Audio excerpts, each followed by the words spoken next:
আজানের সময় কুকুরে চিৎকার করা করে একটু বেশি করে, খেয়াল করছেন আপনারা?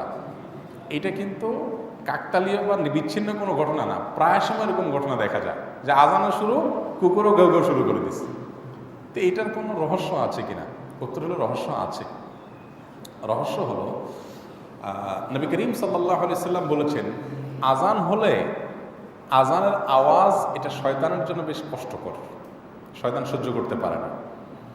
এই জন্য দুষ্ট জিনের উপদ্রব যেখানে থাকে, যে বাড়িতে, যে পরিবারের উপরে, ব্যক্তির উপরে থাকে, আজানটা এটার একটা মহৌষধের কাজ করে।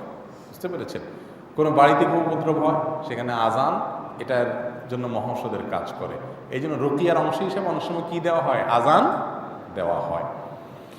আজান এর আওয়াজ শয়তান সহ্য করতে পারে না, যতদূর যায় অস্থির হয়। আর কুকুরের ব্যাপারে বেশ কিছু বর্ণনা আছে, যেই বর্ণনাগুলো থেকে বোঝা যায় যে শয়তান কুকুরের উপরে ভর করে, আবার কোনো কোনো ক্ষেত্রে শয়তান কুকুরের রূপ ধারণ করে। বিশেষ করে কুকুর যদি কালো কালারের হয়, তখন তার ব্যাপারে সে শয়তান বা শয়তানের সাথে যোগসূত্র হওয়ার কথা হাদিসে বর্ণনা আছে। তো এই পুরো বিষয়গুলোকে যদি আমরা সামনে রাখি, তাহলে সেক্ষেত্রে যেটা দেখা যায়, বোঝা যায়, সেটা হলো যে আজানের সময় কুকুরের ঘেউ ঘেউ বা কান্নাকাটি বা চিৎকার চেঁচামাচি, এগুলো মূলত হাদিসের ওই যে নির্দেশনা, হাদিসের যে সতর্কবার্তা, সেটার প্রতিফলন, যে শয়তান আজানের সময় তার কষ্ট হয়, আর কুকুরের উপরে শয়তান সাওয়ার হয়, বা কুকুর শয়তানের রূপ ধারণ করে, এবং অনেক কুকুর শয়তান। এই জন্য আরেকটা জিনিস লক্ষ্য রাখবেন, যারা ইসলাম চর্চা করা তো দূরের কথা, পারলে ইসলামের সাথে শত্রুতা করে, বিদ্বেষ করে, তারা দেখবেন কুকুর লালন পালন করার পরে বিশেষ ইন্টারেস্ট ফিল করে। খেয়াল করছেন? এত পশু থাকতে কুকুরের সাথে এত মহব্বত কেন? বিড়াল পালার ব্যাপারে সাহাবা একরামের আগ্রহ ছিল, নবী করিম সাল্লাল্লাহু আলাইহি ওয়াসাল্লাম সেটাকে অ্যাপ্রিসিয়েট করেছেন। কিন্তু এদেরকে বিড়াল পালে, কিন্তু এত দেখা যায় না যে পরিমাণ, এবং কুকুরে যে পরিমাণ গুরুত্ব দেয়, অনেক ক্ষেত্রে মানুষও এত গুরুত্ব পায় না। ঠিক না ঠিক?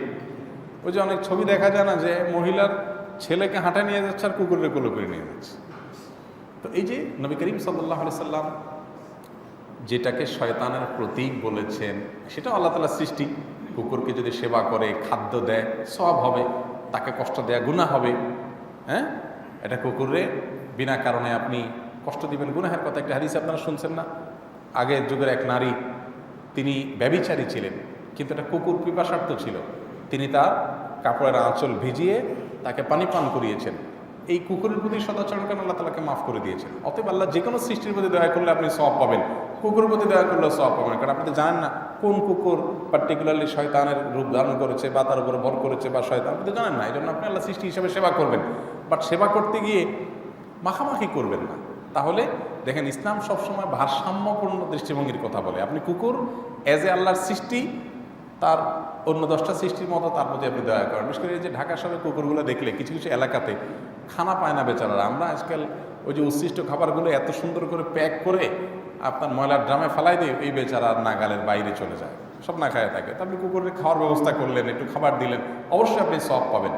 কিন্তু তাই বলে এটাকে আপনি বেডে তুলবেন না, বাসায় নেবেন না, কারণ যে ঘরে কুকুর থাকে সেখানে রহমতের ফেরেশতা প্রবেশ করে না। এর একটি কারণ এটিও।